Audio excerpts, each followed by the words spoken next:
What do you think about when you think about Martin Luther King? For me, he was inspirational. I love the fact that he was complex. I love the fact that he wasn't perfect, but I also know that his words resonated with many people during that time and period, and it resonates even to this day for a lot of people. Now that's a poster that I had on my wall growing up as well too. But I also, show resentment for history, because those are the only brands that I knew growing up. When now, as a mature adult, I'm finding that there are so many other individuals that are out there as well. Such as? Well, I mean, even in my high school, in elementary, we never even heard of like Frederick Douglass. And that's crazy, because that's like, even now, like we know of that, right? And so his writing, what's the one book he wrote? He's the complete opposite of victimhood mentality. Mm-hmm. That's what he writes about. Uh-huh. Whatever is the opposite of victimhood mentality, he says responsibility. You can make a change. You can make something happen for yourself. Accountability is a big thing. Yeah. And you were telling me about that when we spoke in my studio over there, about how you had to look in the mirror, and you said, I wasn't reading. Yeah. And you had to take accountability and say, all right, I need to step my game up. Tell us about that. Well, I hit a point in my life where I was 12 years ago. I was in a club in Hollywood, and everybody was having fun, and the lights were strobing, and people popping bottles. Thanks for the invite, bro. I would have met you there, man. What's up? And literally, it was one of those moments where everything was moving in slow motion. Mm-hmm. Like, why is everything moving in slow motion, right? Everything's moving in slow motion. So I started reflecting, and I remembered something. I said, I just paid $20 to park. And I'm in the club right now, and I have no money to even buy a drink.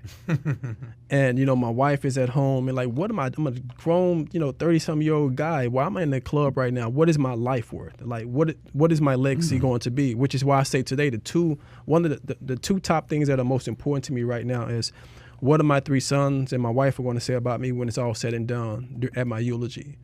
And the other component is what is the legacy and the value that I added, while I was here. Mm-hmm. And so from that particular day, that night, I went home and cried on my wife's shoulder and said, I've been a failure.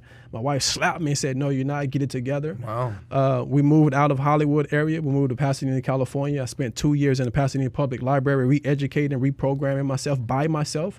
Came out, created a social media company, had 200 small businesses I was doing their social media for, paying me $1,000 a month for 6-month agreements, and everything else is the dynamics changed from there. Love that. Mm-hmm. Let's go back on what we were talking about. Yeah.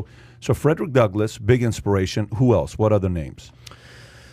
So, I got really into Les Brown. Okay. Les Brown is legendary. No question about it. In regards to his mindset, the way he thinks. But more importantly, and this is why I resonate, it's through the story, right? It's not necessarily just like the bullet points of his share. It's actually the story that walks you through his life that makes that personal connection with you.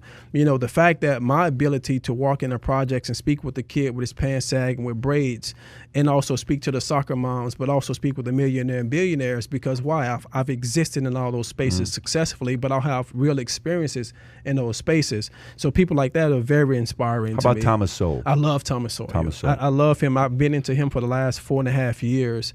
And it's just it's just refreshing, right? He's one of a kind. It's refreshing to see someone think at a higher plane like that, and just kind of like pushes you to be your better self. So Martin Luther King, he was a registered Republican, right? Who would have MLK been today? So bring him to today. Who would he have been? So imagine all the protesting, all the rioting that's going on, the looting, the business, all the stuff that happened in 2020. Who would he have been out there campaigning today? That's a good question. I believe. Would he have been supportive of the BLM movement? No. He wouldn't have been supportive of the BLM movement. I don't think so. He would have been supportive of Black Lives Matter as a name, as a but not what. Not the organization and their mission statement. He wouldn't be for that. Are you? I'm for Black community. I'm for all lives matter. So break down the difference as being a Black man who's you said seen all sides of the track, and you can speak to anyone. What is BLM? What is the Black community? Give us, as a father, everything. Package it all up. Well, the Black community is very simplistic. It's just the Black culture. It's the Black community. When the BLM is it's an organization, so it's a separate entity that you can actually join to be a part of, that you bought into based upon their ideology, the process, and things that they produce or don't produce. Of course, we're finding out there's a lot of things that they don't produce in regards to the money that they've raised because they haven't put back into the Black community and the culture. But for me, I can't stand beside someone or organization or group that has that mindset or the structure with their mission statement.